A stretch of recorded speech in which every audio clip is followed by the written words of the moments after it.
Hello and welcome to the Doofcast, the official variety podcast of doofmedia.com. My name is Scott Daly and I'm a ghost. And I'm Matt Freeman and I'm the butterfly. Psych, I'm a moth. You're dead. No. This week, we are back on our Deconstructing Director series, breaking down and diving into the films of Guillermo del Toro. This week, we're on del Toro's 9th and our penultimate film in this series. We're talking about 2015's Crimson Peak. It's going to be a good conversation, I think, Matt. I think so, too. We talk a little bit about these movies beforehand. We have not this time. So. Yeah. You have no idea what I think about this movie. No, and I'm a little worried. I'm going to be honest with you. I'm a little worried. You should be.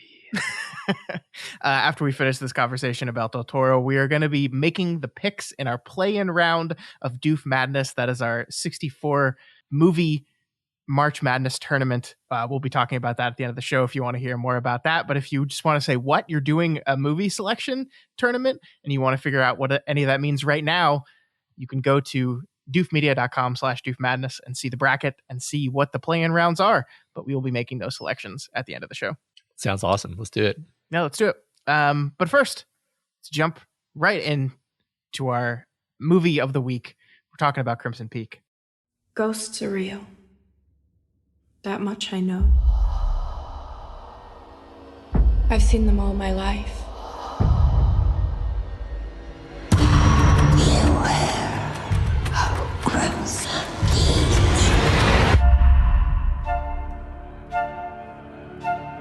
Would you be mine? Edith, this is my sister. Matt, what is Crimson Peak about? In the aftermath of a family tragedy, an aspiring author is torn between love for her childhood friend and the temptation of a mysterious outsider. Trying to escape the ghosts of her past, she is swept away to a house that breathes, bleeds, and remembers.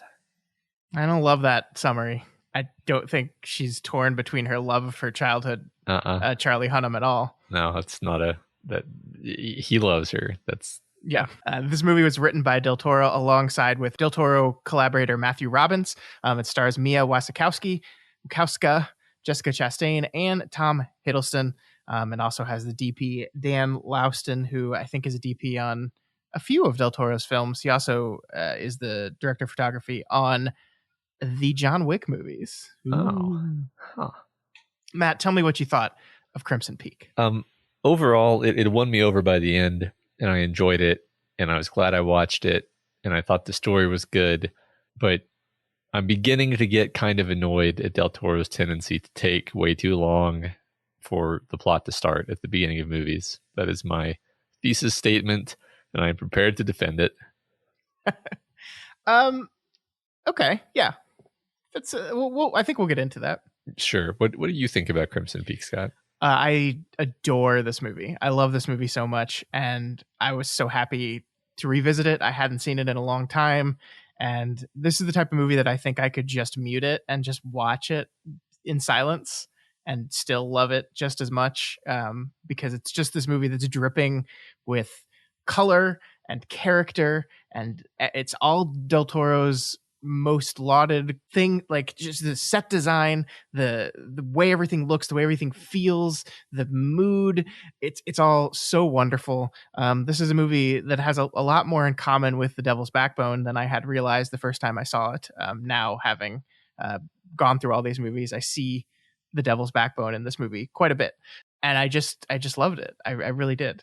With the exception of Charlie Hunnam, who I don't understand why Del Toro likes this kid so much. See, I thought he was like fine. I mean, he's boring, but he's kind of supposed to be the boring guy when compared with Tom Hiddleston. So yeah, I mean, I just wish he hadn't re-entered the movie at the end again. Like, true. I don't know if the movie needed him to show up to be the man saving the day at the end. Yeah, I mean, I agree, because he doesn't really, and then he like literally disappears. Like, where did he go? He's hiding down in the clay things, pretending to be dead. Like, when she goes through there with the cleaver, he's in one of the clay things? No, he's like off behind it. He's behind the drum. Okay. It doesn't show him, though. all right, I'll trust you. I mean, she finds him at the end. They walk out together. I guess so. At the end. I guess he didn't literally disappear, but it seemed like it. So, I mean, obviously this is Del Toro doing the gothic romance thing, but like whoa. If Devil's Backbone was him doing a specific kind of gothic horror, this is kind of a halfway between gothic horror and just a gothic romance tale. Very, very, I don't want to say standard, but like it's a very tried and true, like this is what gothic romance stories look like. It's this beautiful, fascinating, kind of haunting setting with these characters passionately in love and trickery and mystery, and it's all these emotions kind of rolled up into this very specific type of storytelling that Del Toro seems really into, and I just adored it. Yeah, secrets and betrayal, and I don't know if a normal gothic romance has quite so much incest, but you got to spice things always up somehow. Yeah. It's 2015. We can't just do normal. I loved the moment where she's like, "I knew it. You're not really his sister," and then she's like, "No. I am. I am. Yeah, right."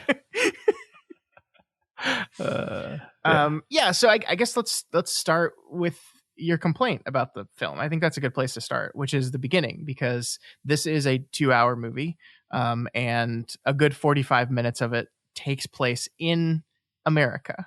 And the plot of the movie doesn't really get going until we get to Crimson Peak. And even once there, it really it feels like it takes a frustratingly long time for her to stop acting like everything is fine, even though everything's obviously not fine. Like there's that mild annoyance of like watching your protagonist not really clue in, even though you're clued in, and you're just like, come on, get with it. Like, let's like, that's the thing, is I think the last hour of the movie is actually really solid, and I just kind of wish that the movie had started like with them reaching Crimson Peak, and then you fill in all the details. You kind of backfill them with you don't even need that much backfilling, honestly. You can just be like, oh yeah, her father died and we met. Do you remember when we met on that riverboat? And like it doesn't take that much work. And I don't like, you could argue that we needed to understand her character better, but there's definitely better ways that we could have done that. I think this is a complaint that I've had about a few of the Del Toro movies that we've covered so far is like a lot of like sort of setting the table, like 45 minutes of setting the table instead of actually introducing what the relevant conflict of the story is going to be. Yeah, I mean, I think what Del Toro fell in love with here was the idea of getting to contrast these two worlds, right? We have America, we have the New World, and we have this dilapidated house in Britain that's falling apart. And I think he really fell in love with using everything at his disposal, using the color palette, using set design, using dress, using the tones, the lighting to really sell the difference between these two worlds. America represents this modern, futuristic. I don't know if you noticed that, like, I think I read they picked Buffalo because Buffalo was like the city that was the most on the grid, on the electric grid, out of anywhere in the country in the very early 1900s. Mm-hmm. So that's why they picked Buffalo. There's cars everywhere. There's machinery. It's all new. It's clean. It's warm toned. And that we see lots of greens. They're out in that one scene when they're out in the park, just like walking around, and there's life and happiness. Yeah. And I think he just like, I think the more we talk about Del Toro, the more I realize that like plot is just not something he's that concerned with. And I think the reason why his movies tend to drag structurally is because he's having so much fun, like taking us on a tour of the mood and the set that he's created. And he loves it so much. And like, just, you can see him like sitting down thinking of, oh, we're just going to take this time to show this world of America, this world that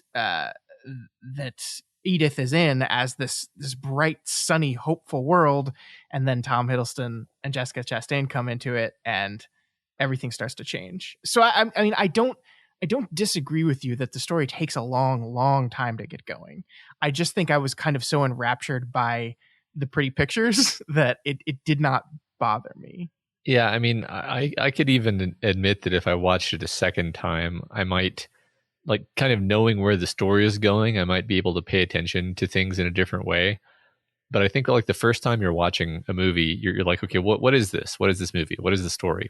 What's the story? Movie? What's the story? And like it just refuses to tell you what the story is. Like you're like, what is she's trying to get a book published?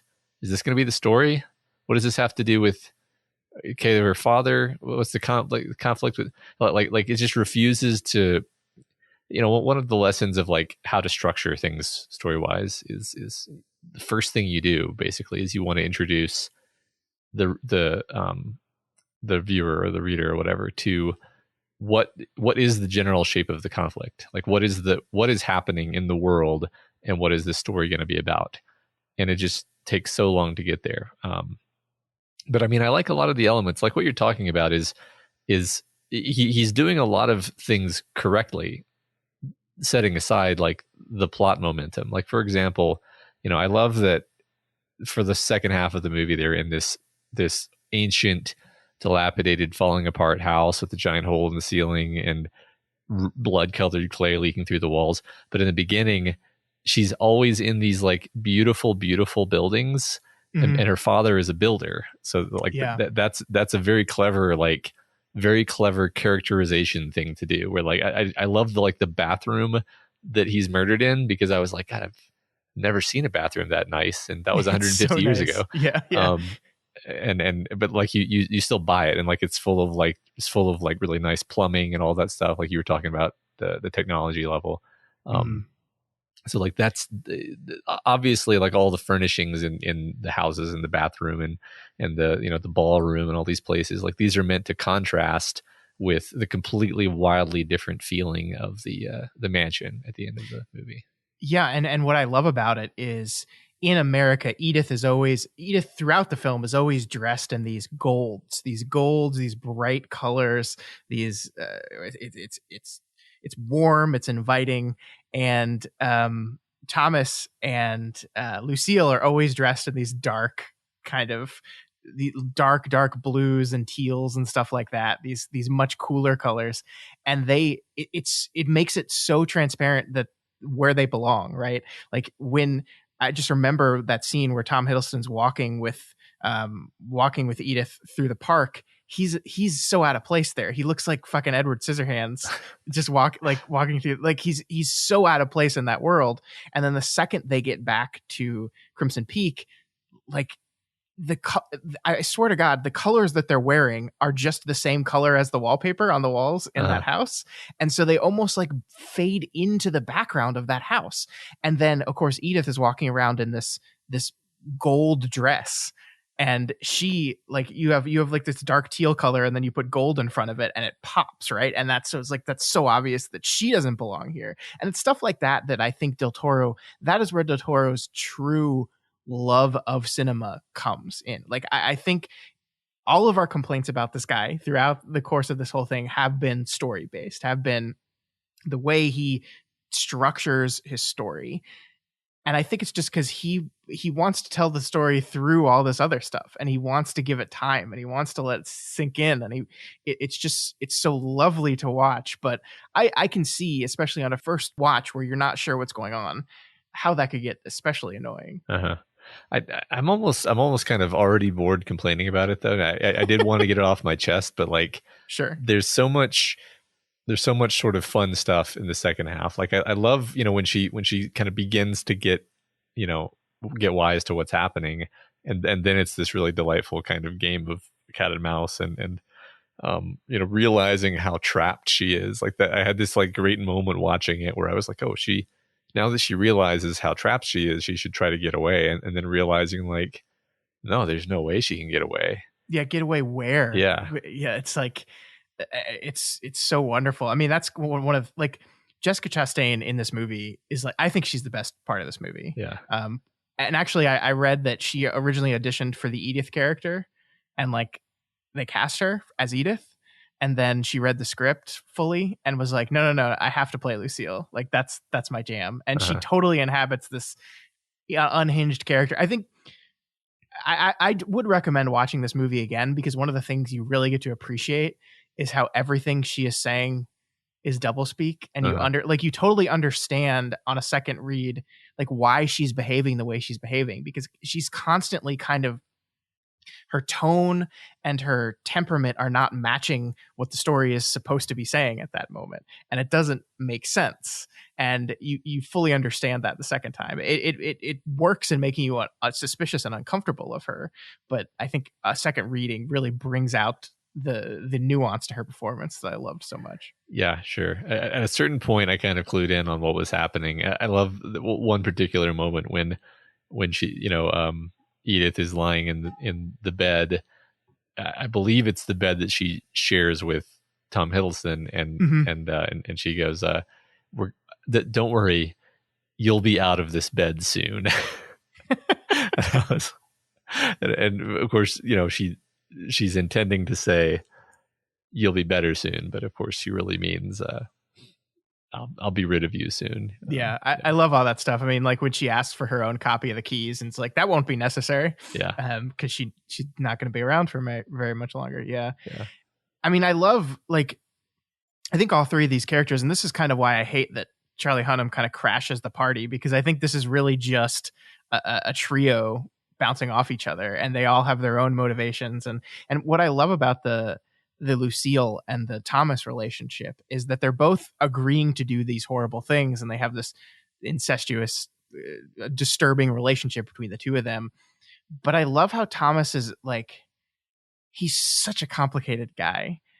He is fully convinced that this machinery is their ticket out of here. And I think out of here is the key thing for him. Lucille is the house. Lucille's going to stay in the house forever, and that's why the ending is so perfect, because Hiddleston dies, he goes away. Lucille dies, she's there still forever. She's going to be at that house forever. And so he sees they're doing this thing, they're getting this money as a necessary step to continue to get out. And Lucille sees it as just a necessary step to continue to live where they're living, to survive in this house. Yeah.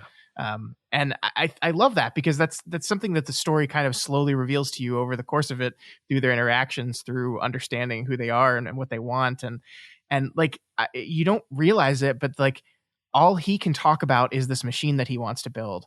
And she just doesn't give a shit about the machine. She just doesn't care. She never shows any excitement towards her brother's success with this machine.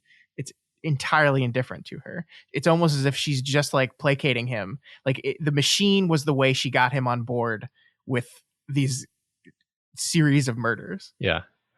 Right. I mean, so I want to talk about the machine, because I love the machine as metaphor, obviously, because like he feels horrible guilt for all the stuff that's happened. Yeah. And she, of course, feels no guilt at all, because she's sort of a monster. And so like the red clay leaking up through the ground is literally like the blood, the sin, the crime, the evil of the past that you can't get rid of. That's it's become so overwhelming. It's leaking up through the ground, it's leaking in through the walls. And his ambition is, I'm going to dig it up. I'm going to dig it up and get rid of it. And I'm going to mine it and sell it and be rid of it. And he, and of course it's futile. He's never actually going to succeed at that. And I think she knows that. She knows he's never going to succeed anyway, like on a practical level. And she also knows that he's never going to escape the guilt, which is what he's really trying to do. Mm-hmm. Yeah. So that's what I love about the machine. Yeah, I love that too. I think you're spot on with that metaphor. I think that's exactly what he was going for. I mean, like Del Toro doesn't play with subtlety very, very much here. I mean, like, not only the fact that the clay is leaking and coming up everything, but we see that it is that basement in which they're storing all their secrets. That's where, we see one body in that clay bin. I think we can make the assumption that probably every single one of those has a body in it. Yeah. Of course, that's where they keep the trunk. The trophies of their previous crimes are kind of kept down there. That's where she keeps her meat cleaver that she killed her mother. They are burying it all in the bottom, in the belly of the house, and it is absolutely leaking up, and they can't stop it. I mean, yeah, I agree with what you said about she doesn't want to leave, and I think that's it is cool. I don't think the movie ever actually says that. You just understand it by her behavior, which is good writing. Yeah. So. Yeah, I mean, like, you see the two of them in America and how they interact in America, and I love the touch that she constantly has the very red rose on her, the crimson rose on her outfit, as if like she's here, but like she's thinking about back there. Yeah. Whereas I think Thomas wants to leave, but he doesn't know he wants to leave yet. Like, I really think that's what his dream is, to get out of this whole thing. Yeah. And that's, and Edith comes along and is the one that is able to see him in a way and allows him to see it in himself. I think that once again, we have Del Toro using eye imagery here, right? The movie kind of makes it textual with Charlie Hunnam's character, who is like really into what you can see and what you can't see. And there's that wonderful scene where he's talking to her about like, and he's basically trying to say, sometimes you just can't see what's right in front of you. And he's talking about himself, and she's totally indifferent to it. But I think that is true of Hiddleston. He does not realize that he's what he's doing and why he's doing it, and she is the method to that. Yeah, right. No, he's a fascinating character because there are a few ways you could have gone with this. Like you could have gone with like, oh, he actually lives in fear of his sister, and he's only doing this because he's afraid of her. He's afraid of what she'll do, and that might be operating at a subconscious level for this character, but like in his mind, they like him and his sister, it's them against the world, right? And he's not afraid of her because it doesn't cross his mind that he would ever want to betray her. And then when he falls in love with someone, he realizes for the first time in his life probably that the consequences of this are going to shatter their life. And then of course it leads to her murdering him, which sort of should have been predictable for him, but he just never realized like that's what their relationship was. Yeah. I love that scene where she attacks him, and it's one of those things where there are these two characters that are deeply in love with each other, and then she's just overcome with emotion. I know you're going to talk about the facial mutilation, of course, but I like the stab she did. Like, once again, I'll reiterate myself, Jessica Chastain is killing it in this movie. And the way she stabs him, it's like just she's overcome with emotion. She does it like 3 times, and then she pauses and like collects herself again, and then another wave of emotion hits her, and that's when she goes for the face stab. And it's just like a shocking, like, holy shit moment. And her performance just really sells it to me. Yeah. No, it's great. I agree with you that like even as she is kind of finishing him off, she's like realizing the horror of what she's done, and you know, and then sort of, you know, suicide by wifes herself. Well, and then I mean, what I love is like the next time we see her, she's going down into the basement, and the first thing she says to Edith is, Thomas is dead. He's dead because of you. So like she still can't even take responsibility for that action that she just did. It's Edith's fault that this happened. It's not her fault. It's not her own. I love it. Yep. The other thing I wanted to talk to you about before we talk about some ghosts is the house itself. Like, we've kind of hinted towards this, but man, the leaves like just perpetually falling through the hole in the roof, which makes no logical sense at all, but it just is the most amazing looking thing in the world. And then the hallway that Edith spends a lot of time in, where like she sees most of the ghosts. Yeah. I don't know if you paid attention to that hallway, but it's like the creepiest thing ever. It's the shape of it is so strange. Well, it's funny because as the movie goes on, it actually becomes creepier. Like it doesn't actually change, but the way the camera treats it, like it reveals things about it that you didn't see before, like the fact that there's all these spikes up along the top of it. Yeah, there's so many like nonsense spikes around the top. One of the things I didn't come up with this myself. I read this. The shape of the arches that go into those spikes perfectly matches the shape of Edith's mom's tombstone. Okay. They match up almost exactly, and also the shape of a woman wearing a bonnet and a large dress. Like it's it's a similar shape between all three of those things. Okay. And it's fucking great. I didn't notice it, but the second I saw that, I was like, oh my God, that's brilliant. That's brilliant. Yeah, that's cool. I remember noticing both her mother and her father's. They're not even just tombstones. They're like these giant mortuary statues. Yeah. But they were very cool. Very gothic, obviously. Yeah, and it is kind of once again another way of differentiating between America and England, because here, like when someone dies, they're shown to erect this giant fucking monument to them, and at Crimson Peak, the dead are just stuffed in the basement. There's no honoring of them. There's no celebration of their life. It's just get rid of them. Yeah.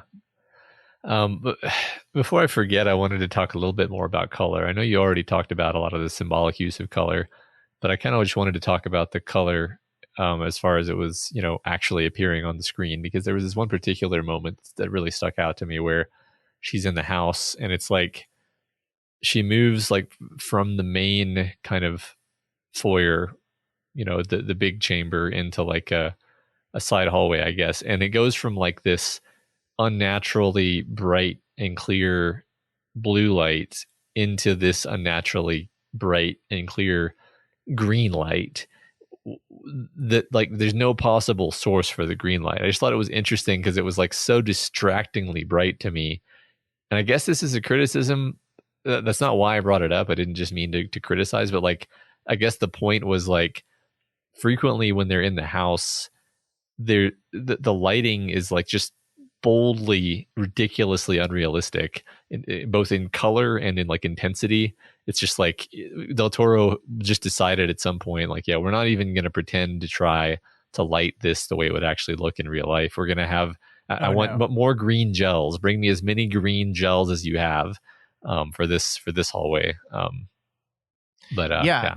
I mean, I think that's part of the otherworldly gothic nature of it, that it shouldn't feel real. It should feel over the top. And I think I don't remember the scene you're talking about specifically, but I love Edith moving through the house, and like there are places where she's comfortable. Like there are shots in which like she's standing next to a window and she's in her bright gold dress and the sunlight is coming in, right? And it's like almost like this attempt to get light and warmth into this place, and then she moves to another part of the house, perhaps one of the parts of the house that are more controlled by Lucille, and that is completely drowned out by this greenish teal that is the color scheme for the Sharps, the Sharp family. Yeah.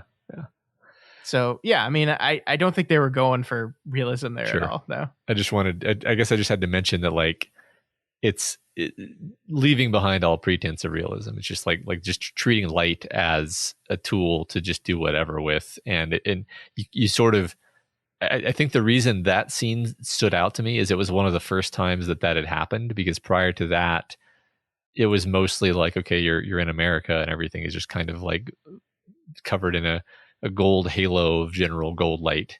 And then you get to the house and then the light ceases to be any kind of natural color at all. But then you adapt to it pretty quickly.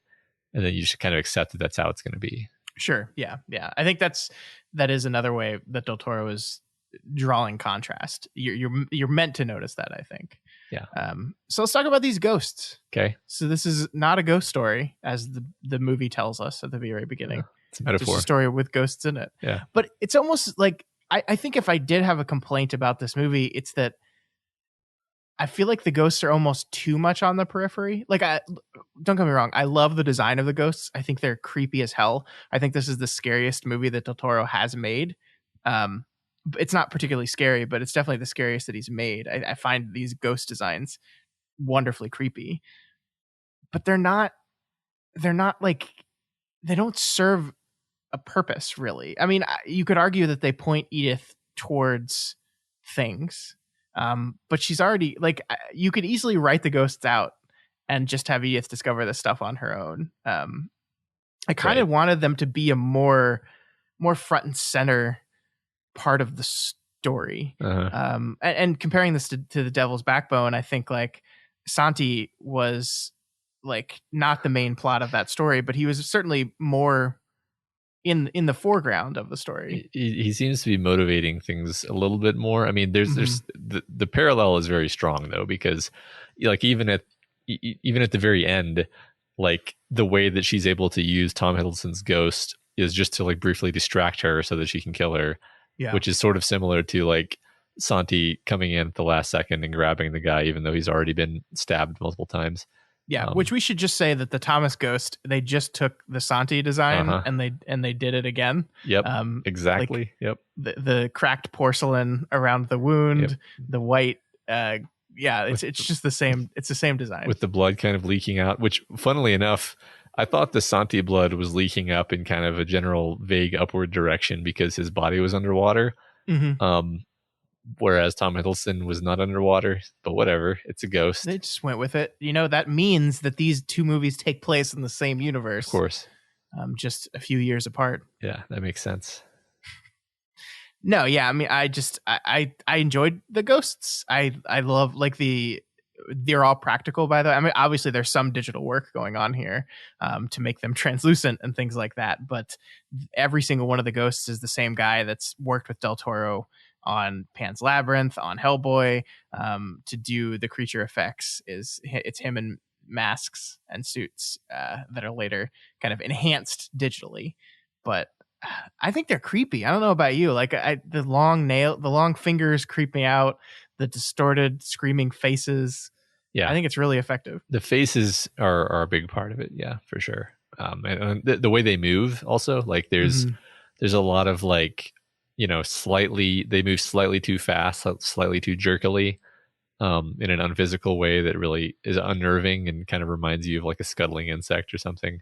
I love there's a few moments where it's like the ghost is actually out of focus in the background and you're focused on Edith, and then like the, you know, the creepy unnatural shape and movement in the background is just very effective.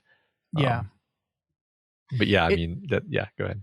I mean, it's just interesting that like Edith is both very used to this because like she's been seeing ghosts since she was a kid, and also terrified. And it's this interesting mix, right? Where none of these ghosts have ever hurt her, and they don't hurt her. It's like they don't actually really try to scare her at all. They're just trying to get her attention in the classic. In the classic, the monsters aren't the actual monsters Del Toro way. Right. They're just trying to get her attention and to point her towards things. It's like, which is a very standard, like this is the role that ghosts represent in stories thing. They have unfinished business, right? And they're just trying to point you towards them. Yeah. They want justice, and her mother wanted to protect her, and the other ones just want justice, I think. Yeah. Revenge, whatever. Yeah. I totally forgot the Beware of Crimson Peak moment is so great because she's there, she's married to the guy, and he just like very casually in the kitchen is like, yeah, that's why they call this place Crimson Peak. And she's like, oh, fuck. Yeah. Yeah. I like the little ding that happens, which is sort of because she like dropped something, but also just obviously an unrealistically loud like ding. Did you notice? Yeah. It's great. It's really great. Anything else you want to talk about? I feel like we blew through this one pretty quickly, but I guess we got to go through the list. Right? Yeah, we have to go through the checklist. So we don't have a literal maze here, but we have a kind of maze-like house, which is a dark and stony setting, especially the underground area. There's always an underground area. There's always a stony underground labyrinth-like area, which this movie definitely has. We have the very particular Del Toro aesthetic of weird creature designs, which I think we have here. Why are bugs not on this list? God, I don't know. no. There were bugs. Jesus there were Christ, butterflies Matt. and moths. Bugs. There's bugs all over the house. There's moths, and there's like dead flies, and also or like you see all the flies are like dying constantly. Did you notice that the chair they sit her in all the time is like just a giant butterfly? No. It's like this really deep, wide chair I know that what you just mean, is yeah. designed to look like butterfly wings. That's great. No, I remember exactly what you're talking about now, because it's such a ridiculous chair. And I know, like, the one thing you did talk to me about this movie was the line about butterflies and moths. But like, you see now that's what she was doing, right? Uh-huh. She was just like, "You're a butterfly. I'm a moth. I'm gonna fucking eat you." Yeah. I have to tell the listeners what I quoted. I fake quoted the movie where this. Hold on, let me find what I said, because I'm so funny, Scott. You're so funny. I can't find it. I just did this yesterday. It's way less funny when you say, "Hold on, let me find it." It's going to take 30 seconds. Just hang out, listeners. We're dead. We're dead in the water. We're dead in the water, Scott. I mostly remember it. I can't quote it exactly. I think the point was that she said, what's Jessica Chastain says, regrettably we don't have any butterflies, back where we live, and then Edith says, "Oh, what do you have?" And she says, "Oh, we just have these black moths." "What do they eat?" "Oh, they eat butterflies, I'm afraid." And then I was like, "You just said you don't have butterflies." Scott, she was just talking shit, man. Yeah, she's just talking shit. Yeah. She was just talking shit. The other funny thing that happened was the first incidents in the movie of horrible face damage. I texted you and was like, "Yep, there it is. There's the horrible face damage," which is, and that's when her father is murdered. Her father is murdered with his face smashed against the porcelain sink, and then you didn't reply because, of course, that's the first of like 12 horrible face injuries that happen in this. Yeah, because I didn't know what you were referring to, and I was afraid of saying too much. Yeah, because the idiot me would have been like, "Yeah, it's really fucked up when he gets stabbed in the face and his eye bleeds, isn't it?" Yeah, it's a good call. No, I think Del Toro is just got linearly more egregious with the face damage. Well, I mean, we've talked about that. Do you think there's a reason for it? Why this is something that endlessly fascinates him? Well, I don't know. I mean, I honestly, I think he just knows that it's really upsetting to everyone. It's a very effective form of violence. You don't have to do too much with it. If you start with face, like, it's just it gets your point across very quickly. Yeah, like there's a flinch that you get when you see somebody stabbed in the face or their face smashed that you don't necessarily get when you see them stabbed or cut anywhere else. Like, I think it's some kind of mirror neuron thing where you're like, you want to protect your eyes and you want to, you flinch when you see other people's eyes being in danger. That's kind of how I think about it. I mean, you could also, I don't know how artistic to get about it. I mean, it could literally just be that, and that would be fine. It could also be like, it's the window to the soul and you're attacking the person on a spiritual level or something like that. Yeah. And I mean, I think it maybe comes that the violence you're doing is specific to I'm trying to come up with a theory as I go, but like, you're attacking not just them, but what they represent. You're attacking who they are. Like, she stabs him in the face, not just because she wants to kill him, but because this is the thing. It represents the depth of his betrayal to her in her mind. And she wants to harm him she wants to harm him to his core, and the face is, as you said, it's just a window to the full representation of who he is. It's a sign of the level of anger, right? Mm-hmm. The same reason why I think she attacks the father's face is like she the disdain and the rage. She also axes her mother in the head, right? Mm-hmm. So yeah, head and face and all these things, and then she gets bashed in the head with the shovel. So that was kind of it's interesting when Del Toro like allows the humor to just play, because that was a funny moment where she's like, "I don't think you would actually," and then just like mid-sentence, bam. Yeah, I heard you Dead. the first time. Yeah, Yeah. that's great. I don't think there's a lot of. Or did I miss it? Is there not a lot of like watches and clockwork in this movie? No, not really. I can't think of anything actually. Okay. I mean, you could say that his machine is a kind of like clockwork device. God, I yes, guess. absolutely. Yeah, it's got gears. Yes. Okay. Yeah. I just wasn't thinking about that way. But Mhm. yeah, it's a clockwork machine. Totally got clockwork. So check. Does it a child protagonist or prominent child character? Less prominent, but we do have the element of flashbacks to her girlhood at the beginning of the movie. Also, I would say that a lot of this movie is about an adult but very young and naive Edith kind of learning about the world and finding herself in this world. Yes. I mean, she is like, I think that moves on to your next one, which is Misfits in an Oppressive System, in which we meet Edith as a Little Women type, right, where she is attempting to be a writer and not getting anywhere with it because she's not taken seriously because of her gender. And it's interesting. I guess if I had a complaint, the movie doesn't do anything with that except for as table setting of like how to define her headstrong nature. Like the movie doesn't deal with the fact that she's a writer at all in the conclusion of its story. It's not relevant to the plot. Yeah. Which you would think something as character defining as like that's how we meet her. That's how we're introduced to her, this person who is like so excited and is like wants to be a writer so bad is going to type out her whole thing again so she's not confused as a woman who gets to meet with the publisher early and completely disagrees with him. Like you'd think this would be more relevant outside of just, hey, look, she's strong woman, quote unquote. Right.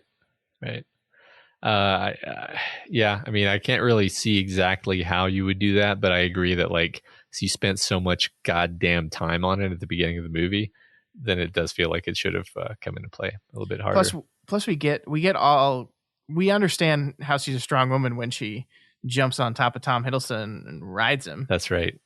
I don't think Del Toro doesn't do sex scenes very often. No, and that was one of the most full into it sex scenes we've seen in his work. Yeah. I mean, they were still fully clothed because they're old fashioned, I guess. Yeah. I guess people didn't take their clothes off to have sex back in the day. Well, you see, it's very convenient when you have a very large flowing dress that can just block out all the bits that would make the censors get all angry. Mm-hmm. Sure. That's I mean movies do go there a lot. I mean, I often wonder with stuff like that, is that like, are they like, a lot of times our perception of the past is peppered with the choices made in the media we consume, right? Like for the longest time, I believed that in the 50s, married couples actually slept in like twin beds next to each other and not in the same bed, because that's what sitcoms of the era showed.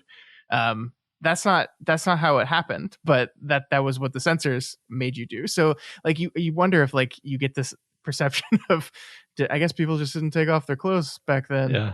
They certainly did, but we just like, it's our window to the past is so informed by our consumption of media. Yeah. No, it was only in the latter half, probably the latter quarter of the 20th century, that we invented sex. Actually, little known fact. Oh my gosh! But yeah, no. So I was Googling pictures of this movie to find the green light, which I did find. But it's funny because as I've had this picture open on my monitor, staring at it, I realized that like the dress she's wearing has these ridiculous huge shoulder frilly frills pads. Yeah, and she totally looks like a butterfly. So yeah. It's brilliant. And Chastain is the moth that fades into the background, that it is dark and camouflaged and still. It's wonderful. So if somebody kind of gives you like a wink and then is like, all right, Scott, where should I stab you with this knife? Now you know where to point. Yeah, I mean, he gets like really on board with this plan very quickly. I didn't even understand there was a plan. I thought that he was saying, tell me tell me where is the most fatal spot where I can stab you so you'll die quickly. That's what I thought the question was. No, he was just, where can I stab you to where you won't die? But he didn't say that. He just gave him a look. I mean, I picked up on it. I think, don't insult Charlie Hunnam's intelligence. He's a doctor. I mean, he's an eye doctor, but he's a doctor. I mean, if somebody asks where they want me to be stabbed, like where to stab me, I'm just going to be like, can we hold on? Let's just table this plan. Let's think of a different plan that doesn't involve you stabbing me. Well, he also says if she finds out that I'm helping you, like, we're all dead. And like, I thought that was later. No, it's while he's carrying him down the. It's all fine, Matt. It's fine. Okay, maybe my attention lapsed for a second in there, but I just thought the whole idea of being like, I'm gonna stab you in the gut as part of a plan. I was like, it's a good plan. Okay, all right, fine. Anything else? I don't think so. We got through our list. You got everything again. I mean, it's always everything. So yeah, I mean, he certainly has a certain taste, and even in the movies where he strays from parts of that, he kind of falls back on this stuff. And I think these are the type of movies that I want him to keep making. I really do. Like, I enjoyed Crimson Peak. I enjoyed the Hellboys. I enjoyed Blade 2. But this is the kind of movie that I think he is most at home in. And this is the type of movie that I hope he keeps making. And I think that The Shape of Water is more this type of movie than anything else. Obviously, his most critically successful film is the last one we're going to be talking about. But I love this Del Toro. Yeah. On the whole, on the balance, I did end up liking the movie. I think I am starting to get annoyed with how slow he is to get to the plot, and like I can basically just predict. Like I bet that Shape of Water is going to take half a goddamn hour to get to the point of actually telling me what the movie's supposed to be about. No. Okay. All right. Well, I haven't seen it yet, so we'll see. Yeah, we'll see. We'll see. It's a wonderful movie. All right. But we will get to that in actually just next week. We're going to wrap this whole Del Toro thing up next week. Doof. It's time for some Doof madness. All right. Oh my God, I'm so excited. So to explain to everyone what this is our single elimination March Madness style bracket tournament in which we are taking the 73 movies that we have reviewed over the course of the 120 episodes of the show. I actually didn't include this movie in it, Matt. So sorry, Crimson Peak, you missed it. You missed it. But we're basically going to be assigning seeds to each and every one of these movies, pitting them against each other, and then seeing which is the best movie that we've reviewed. And you guys at home can help us vote for every single round, because it will be your votes that decide who wins each and every matchup. If you go to doofmedia.com/doofmadness, you can see the bracket and the votes that are live right now. And those votes, Matt, as we said at the top of the show, are our play-in rounds. We had, let's see, how many would it be?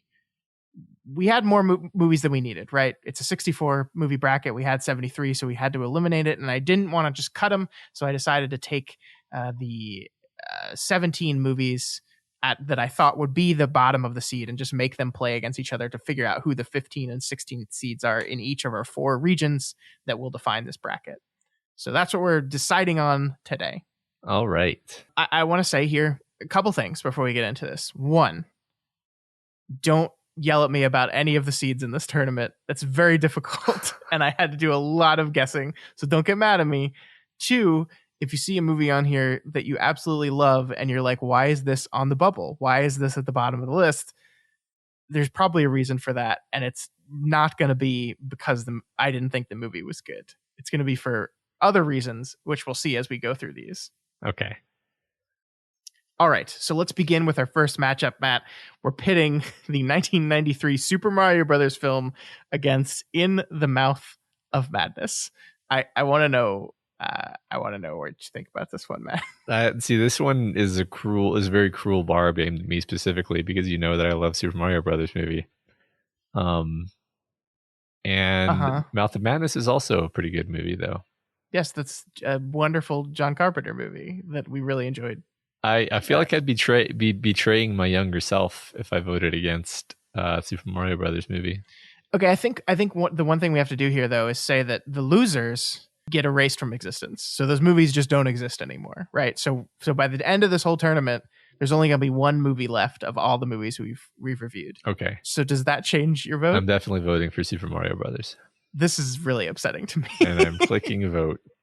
Super Mario Brothers was fun. I enjoyed it. Of these two movies, which one would I prefer exist still?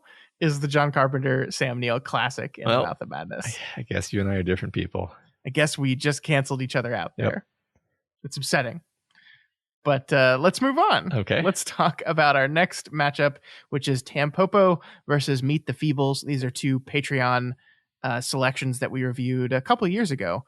Matt, what are you going to do here? I'm going for Tampopo. Thought that was a delightful movie. Meet the Feebles was very weird. And I think I'd be okay if it was erased. Yeah. Voted.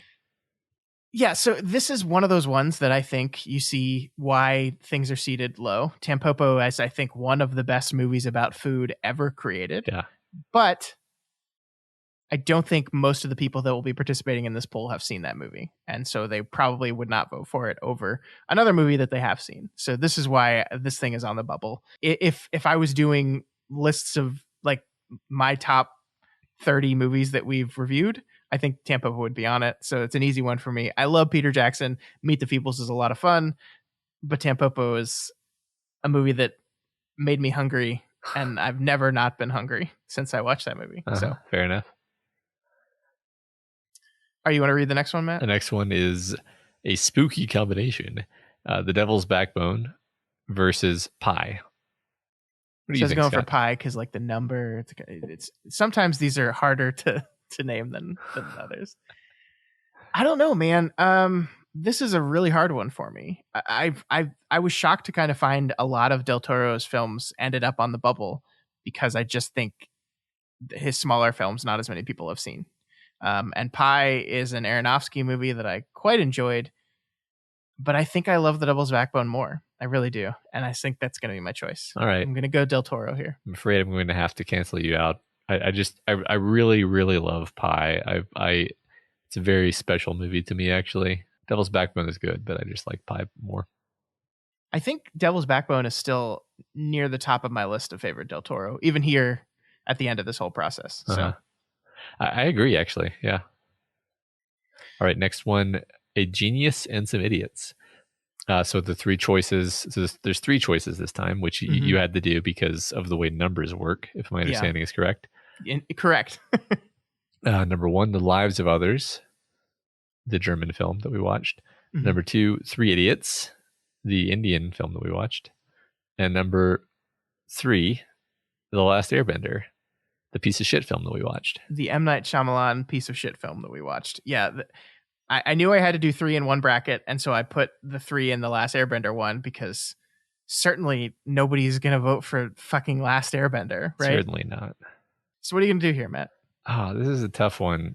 God, I like these both a lot. I'm going to have to go with The Lives of Others, though. Yeah, it might be recency bias because we've seen The Lives of Others a lot more recently than we saw Three Idiots. Three Idiots was one of our earliest episodes of the Doofcast, and I remember liking that movie a whole bunch. But The Lives of Others is a movie that really messed me up, and I not only did I love that movie, but I loved our conversation about it, and so that's what I remember the most, and that's what I'm voting for. All right. All right, next we have What Big Teeth You Have. This is our matchup between Del Toro's worst film. Can we say worst film? Yes, worst film, Mimic, and the 1996 Reese Witherspoon introductory film, Freeway. Matt, what are you going to do here? I'm going to go for Freeway here. Yeah, me too. I think that's an easy answer. Mimic is not a very good movie. Freeway is a very weird and very 90s and very wonderful Reese Witherspoon experiment that I enjoyed a whole Yeah, I bunch. remember us having a good conversation about it, and it definitely stayed with me, actually. A lot of movies, I like them and then I kind of forget about them, but that is one that I kind of kept processing for like a week because it's an unusual movie. Yeah, definitely. All right, what's next? Next, we have Brother, the Russian film, versus Doubt, the stage play turned into a movie. Yeah, the Meryl Streep, Philip Seymour Hoffman actors tour de force movie. Man, God, this is a tough one because I really, really, really like Brother, but Doubt is like an amazing movie. Like if I think one kind of screening criteria for me is like, in terms of how I can think about the votes is like if I can only recommend one of these movies to someone Mm-hmm. and they haven't seen either of them, I definitely would have to recommend Doubt, even though I also really, really liked Brother a lot. What do you think? Yeah, I'm gonna go Doubt here. This is probably the hardest one of all these for me, but I think that movie is just incredible. I think it's three actors. We didn't list Amy Adams, but Amy Adams is in it as well, and all three of them are just giving the performances of their lives, and it's fantastically shot. It's a powerful movie that leaves you uncomfortable and asking questions. And while I did adore Brother as well, I thought that was a very, very good movie. I appreciated getting to watch that movie. I think that movie would fare better with a voting list that had seen it. I think if I had confidence that a lot of people had seen Brother and I think that's for both of these, right? These are both two very good movies, but I just think our voting base probably hasn't seen them. And so they're just not going to fare very well in the tournament. Yeah. Which is why they're here. But yeah, I think Doubt's the better movie. And so I got to vote for it. I agree. All right, next one is Capitalist Vampires. We've got. I'm so funny. It's so good, Scott. This is my favorite part of the tournament is your names for matchups. We've got Kronos, the Del Toro movie, versus Bicycle Thieves, the 1948 extremely formative piece of cinema, which I really liked a shocking amount. What do you think, Scott? This is unfair to Del Toro because I enjoyed Kronos, especially as a first film by a director I've come to love. But Bicycle Thieves is Bicycle Thieves. Yeah, right. It's like the most. It's like, which do you like more, the Sistine Chapel or this other painting over here? Which is a very beautiful painting, right. but it's not the Sistine Chapel. Yeah, right. Yeah, yeah. I think this is a result of me kind of guessing. Not a lot of people have seen this film that are going to be voting in this tournament. If they did, I think they would vote for it. So I think it's one of the best films of all time, and I have no problem saying yes, that should move on and get a spot in the tournament. I agree. And last, but certainly not least, we have Heroes and Martyrs. This is the Indian film Bahubali against the 1980 South African film Breaker Morant. This is another hard one for me, Matt. I'm not quite sure what I want to do here yet. Yeah. I'm leaning toward Breaker Morant right now. But I'm also remembering how much fun Bahubali is. Yeah. Breaker Morant's a good movie, though. I don't know, Scott. I need help. I need more information. The way I look at this, Bahubali is a very fun time. Breaker Morant is a movie that made me think a lot and challenged me a lot. And I still don't know how I feel about a lot of this. It's such a powerful movie. For those that haven't seen Breaker Morant, it's a story of these guys that like brutally murdered people for revenge in the middle of war, and were made an example of in a system that was rewarding that kind of thing, and then just randomly decided that we needed to stop rewarding it, and then didn't tell them till afterwards, and then they get martyred for it, kind of. And I still don't know how I feel about that, because on the one hand, it's fucking awful that they did this to people. And on the other hand, it's ridiculous that we just set up these arbitrary rules for when it is and isn't okay to kill someone in a war. And I I think that's a challenging movie that I really loved, and so I have to vote for it here. I agree. I did enjoy Bahubali, but Breaking Morant, I feel like we had a really good conversation about that one too. So yeah, I think, man, we agreed on most of these. I think we only really disagreed on the one where you were wrong about Super Mario Brothers. I think we also disagreed on Devil's Backbone and Pie. Oh, okay. Yeah, you're right. Yeah. So you've just voted out 3 of our 8 Del Toro films. How does it feel, Matt? How does it feel? I mean, there's a lot of good movies that are not Del Toro movies, is what I would say to that. So there you go. So now is the time for all of you to go to our website and do your voting, and you can see the bracket. And there's actually something cool that you can do, Matt, that I just figured out today, that if you go to challenge.com/doofmadness, that's CHALLONGE.com, that's where we built our bracket. They have a bracket prediction thing where if you go to that site, you will see create a prediction, and you can guess who's going to win. You can guess who's going to win every single matchup and submit it to us. And then, like, just like in March Madness, when you do March Madness brackets, you get points for right things. And as you get closer to the final match, the amount of points you get for guessing the matchup and the victory right increase. And we could see who is the best at guessing what our audience is going to do. I think it's a lot of fun. Yeah. I can't participate in picking because my seeding was basically guessing. And if you get them all right, then you win $1 billion. No. This one I'll be honored. No. So that is just our play-in round. The tournament officially begins March the 1st. That's when we will plug in the winners of our play-in rounds, and the tournament will begin. You, of course, have until the next week to create your prediction bracket. Until we start calling results for round 1, you can submit predictions. So we'll have both the link to the page where you can vote and the link to the challenge bracket where you can create your prediction will be in the show notes of this episode. And we hope you guys participate, and we hope you leave comments. There are places to leave comments after you voted in every one of these polls, and we will discuss the results every week and talk about some of your comments, why you guys went with different things. It's a lot of fun. We hope you enjoy participating. That is Doof Madness. Awesome. I'm looking at the matchups for next week, Matt, and it's gonna be tough. I'm excited. So when are we gonna know? When are we gonna report the winners of for the play-ins? Yeah. Voting closes on Sunday. Okay. So we won't be able to talk about. I mean, the audience will be able to see it by going to Doof Madness, doofmedia.com/Doof Madness. We won't announce it on an audio show until the end of the week. Okay. When we're doing our picks for the first round. Gotcha. But yeah, that's Doof Madness. It's a lot of fun. Hope you guys enjoy it, and we'll see which is the best movie. If you had to pick right now, Matt, what do you think? Which movie do you think is going to win the whole thing? Let me just scan over. Let's see, Mad Max Fury Road, 7, Spider-Man Into the Spider-Verse. Mm-hmm. These would be my. I'm just trying to scan through them quickly. The Matrix is one that I probably rate higher than most people, but The Matrix would be up there for me anyway.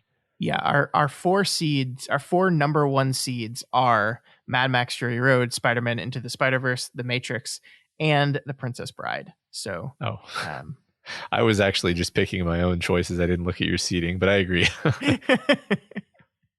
Those are our 4 number 1 seeds. I didn't pick a number 1 overall. I don't know. We'll see. It's going to be fun. I don't know how y'all are going to land with some of this stuff. It's going to depend on kind of the cross section of who is actually going to be voting. So, if you want to see your type of voter represented in these totals, then you have to go vote. Yep, absolutely. So once again, that is doofmedia.com/Doof Madness. You can also, if you just go to Doof Media, you'll see a thing right below the opening image that says tournament, and you click on that and it'll send you right there. Please participate. It's a lot of fun. Doof. All right, Matt, I think that's all we had for this week. Did you watch last week's WandaVision? You want to do a quick WandaVision chat? Yeah, sure. That was almost a whole week ago, so I don't know if I remember it, but yeah. What did you think about it? Let's say spoilers for episode 7 of WandaVision. So I guess the reason I want to talk to you about this is because at the end of episode 7, we got the reveal that it was Agatha all along.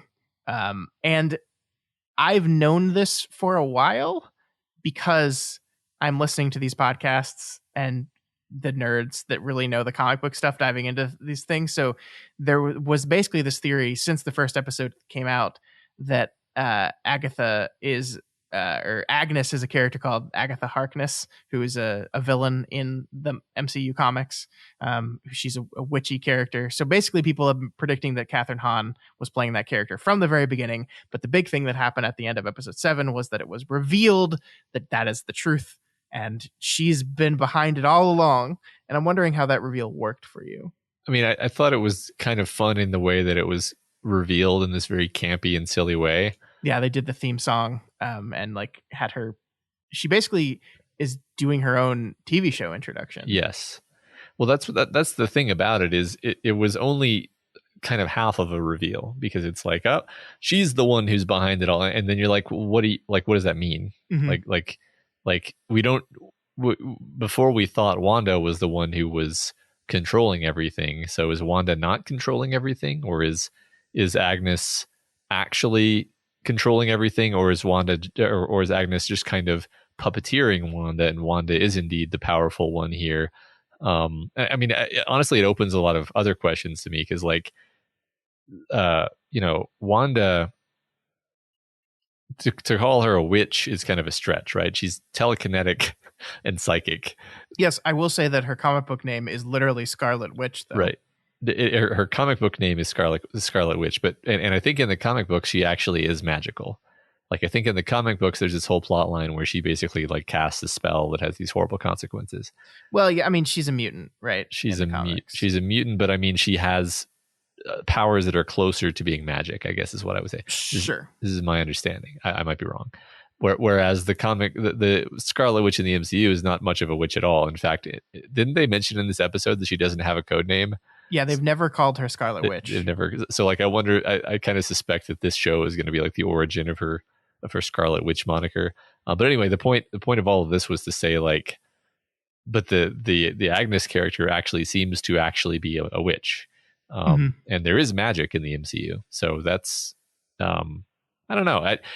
It introduced an element that made me actually have more questions than answers, and so I didn't actually feel like anything was really settled, which is fine. I'm still having fun with it, and I enjoyed the whole episode of Vision failing to get back home, comically. Yeah, the Office / Modern Family faux documentary portion of the show was quite delightful. Yes, especially Vision like sitting there talking in the director's chair and then being like, wait, why am I talking to you? Right. It was a lot of fun. I think the Vision playing off of Kat Dennings in the truck on the way back was some of the best stuff the show has done. I really, really enjoyed how those two were playing off each other. I liked that a lot.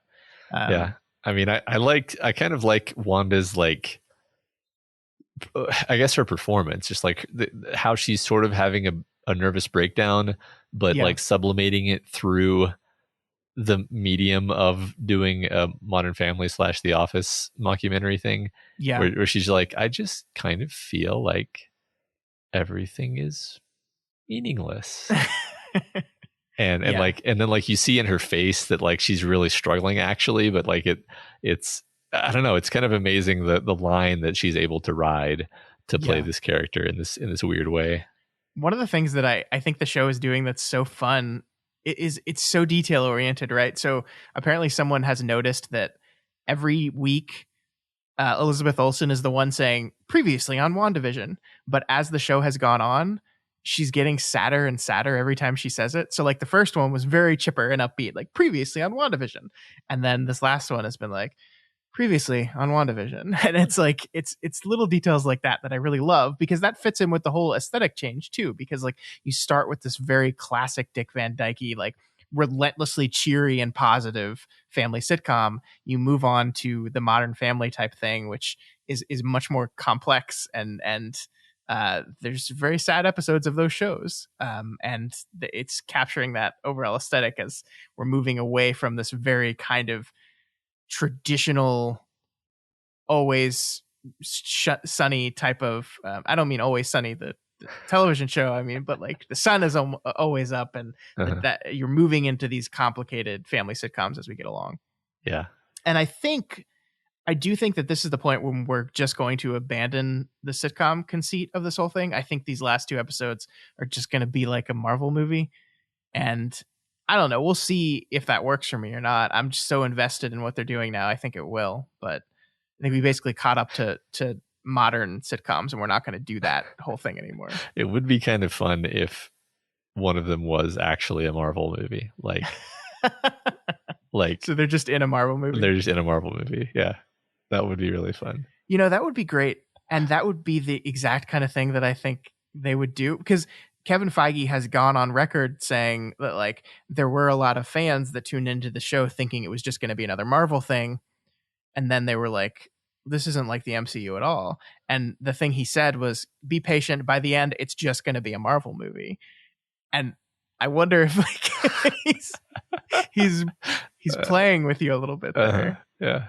I mean, wouldn't it be fascinating that the conclusion of the thing gets a little meta with the idea that like it's a fabulous introduction to doing Marvel on TV to have the first Marvel on TV thing end up being a commentary about Marvel on TV. Yeah.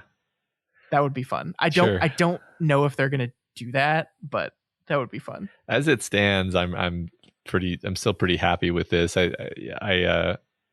feel like they'd have to dig a pretty deep hole for me to decide that I didn't like WandaVision actually. Yeah.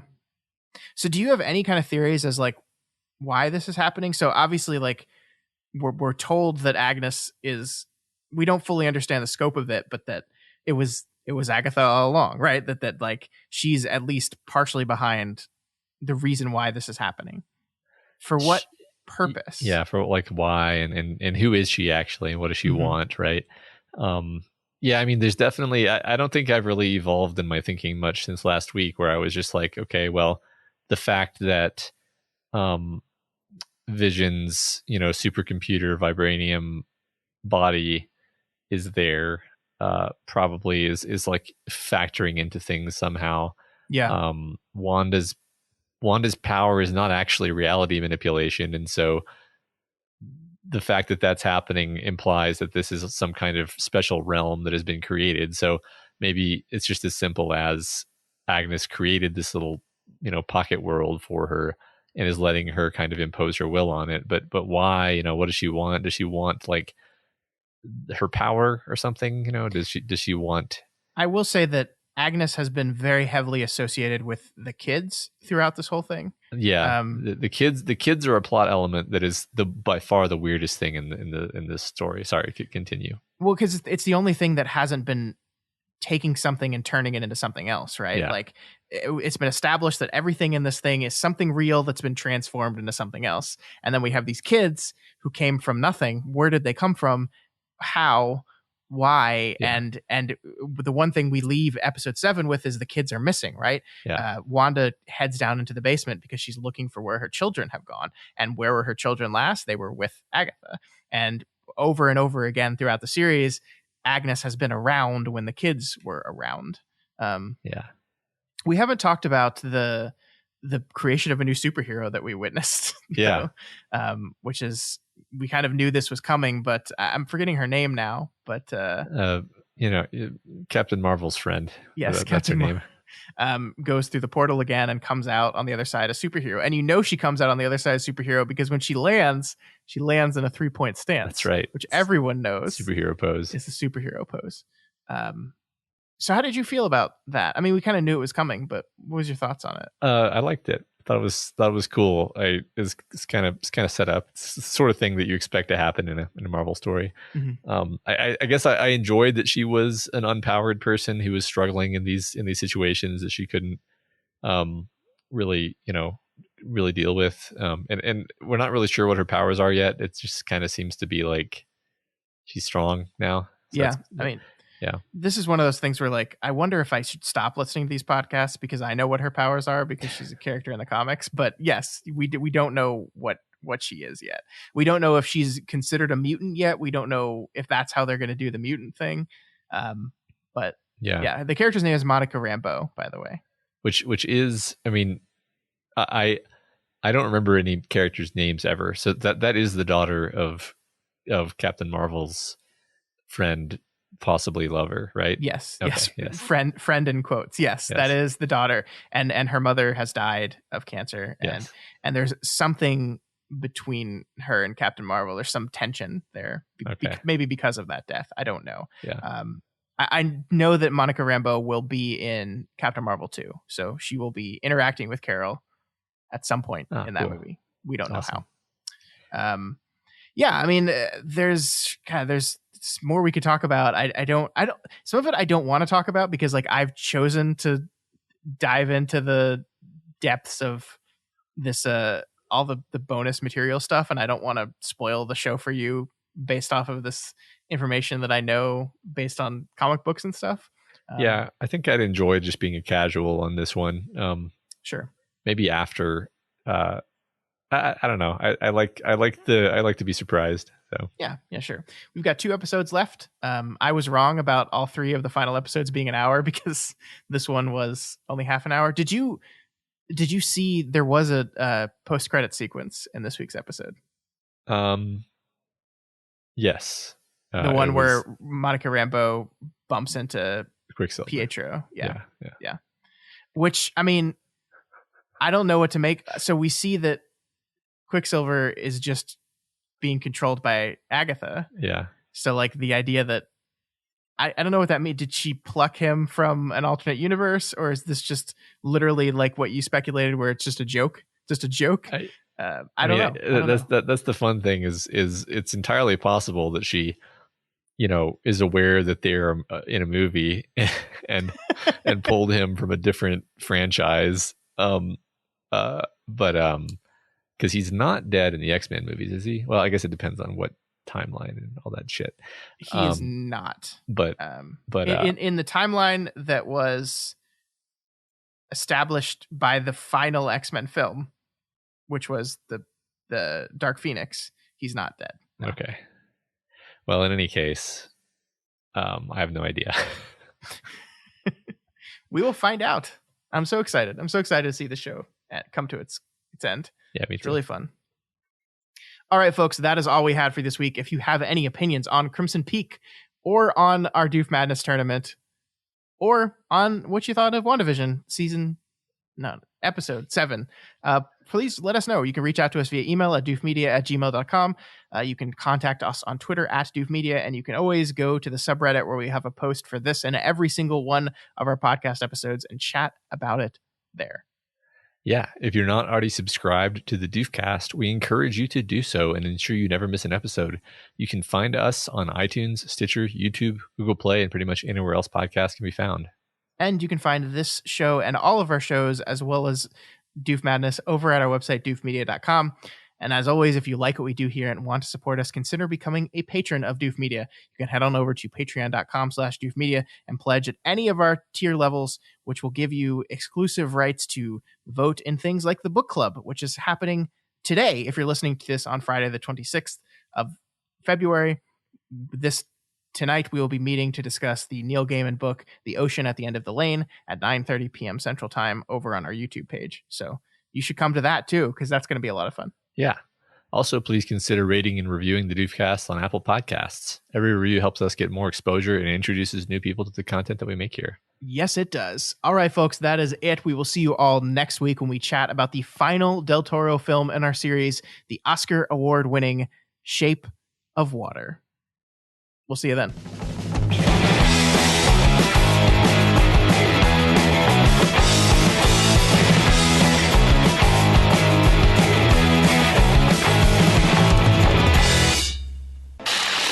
My name is Doof, and you'll do what I say. My name is Doof, and you'll do what I say.